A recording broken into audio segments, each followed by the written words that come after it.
Professor নাম নিব না, চিনে ফেলবেন। উনি একদিন বলতেছেন, আবিল আমার ছেলেটার একটু কাউন্সিলিং করো তো। আমি বললাম, স্যার আপনি তো অনেক লক্ষ লক্ষ মানুষের কাউন্সিলিং করতেন। কয় আমার বেটা আমার কথা শুনে না। কেন? আমি বললাম, স্যার আমি তখন স্যারের সাথে আলাপ করলাম যে কি কারণে। বলতেছে সে সবাই এসে স্যারকে বলে, দেখেন ইন্টারেস্টিং খুব জিনিসটা, এটা কিন্তু শিখতে হবে, খুব ইন্টারেস্টিং জিনিস। সবাই এসে স্যারকে টাকা দিয়ে দেখাচ্ছে, স্যারের বেটা স্যারের ছেলে স্যারের কাছে শুনতেছে না।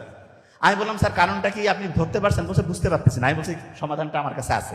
বলছে কি সমাধান? দেখেন আপনিও সমাধান করতে পারবেন। দেখেন আপনি চিন্তা করেন, এখন আপনি একটা ইন্টারেস্টিং জিনিস দেই। আপনি অভিভাবক, দেখেন খুব ইন্টারেস্টিং। আপনার কাছে দেখা গেল আপনার ছেলের বন্ধু বা বন্ধুর বন্ধু, মানে আপনার ছেলের বন্ধুর বন্ধু আসছে, এসে বলতেছে যে আঙ্কেল বান্টি আমি এই সমস্যায় আছি। আপনি কিন্তু তার কথা শুনতেছেন, শুনে কি করতেছেন? তাকে কোনো জাজ করেন না, আপনি তাকে একটা বুদ্ধি দেন, পরামর্শ দেন। আবার ওই আপনি যখন আপনার নিজের ছেলে মেয়ে এসে বলে আমার এই সমস্যা, হ্যাঁ তুই আমার বেটাই হয় এরকম করছিস, আমার বেটি হয়, তোর খেয়া ফেলাবো আজ, এই যে জাজমেন্টাল হই, তখন দেখা যায় ছেলে মেয়ে নিজেকে নিজের বাবা মার কাছে সবকিছু বলতে চায় না।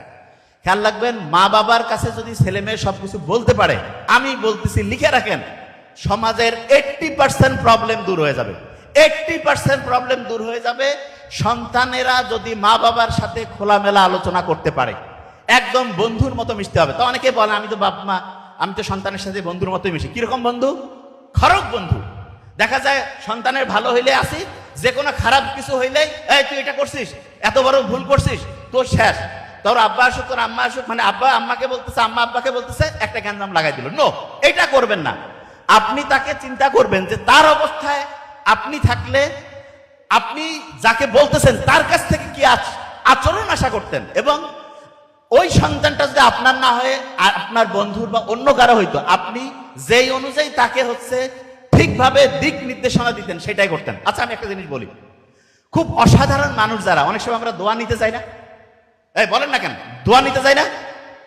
আপনি কারো কাছে দোয়া নিতে গেছেন, খুব অসাধারণ মানুষকে জিজ্ঞেস করে তুই কি কি জীবনে করছিস, চুরি বাটপারি ধান্দাবাজি? নো, বলে তোমার জীবনটা সুন্দর হোক, তোমার জীবনটা ভালো হোক, জীবনে উন্নতি করো।